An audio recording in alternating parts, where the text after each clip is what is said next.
who is a founder? And I'm curious of your perspective. What makes somebody a co-founder? Is it someone who's just there at the beginning, or is it someone who really bends the trajectory of the business? Because I feel like if anybody else deserves to be named as a founder or co-founder at True Classic, Ben would probably be the one. Yeah, I mean, to me, I think a co-founder is someone that starts the business, and joins kind of day one or around day one, right? So, I mean, I don't know Ben personally, and it seems like he's had a lot of impact on True Classic, just from our research. But to me, I think a founder at its core is someone that joined the business, from day one. I think you can still have that founder mentality without necessarily being called, a co-founder.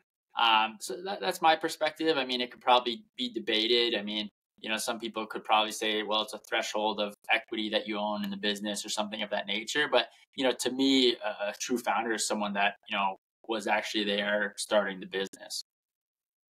That's interesting. I think I have a slightly different take on it because, I've known folks that were there for the first 2 months, right?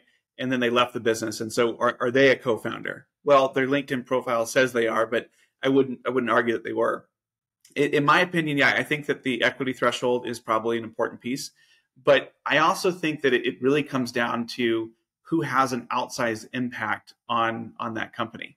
And, I have done this with some of my companies in the past where I've given co-founder title status to folks several years after it started because, if I'm here and I want to go here and I can, add someone in to make that difference, then in my opinion, they're kind of a co-founder. I was spending 18 months, 2 years before working it out, trying to get it ready for them.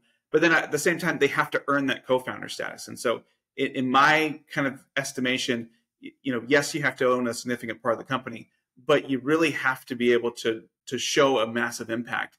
And I think that, I don't know, maybe it's just a little bit more fluid in my mind for what makes or isn't a co-founder. Yeah, that's good insight too. I think it can be debated, either way, and I think it's really I think how you want to incentivize your team and potentially share ownership and upside with your team, right? So I think it's can be looked at either way.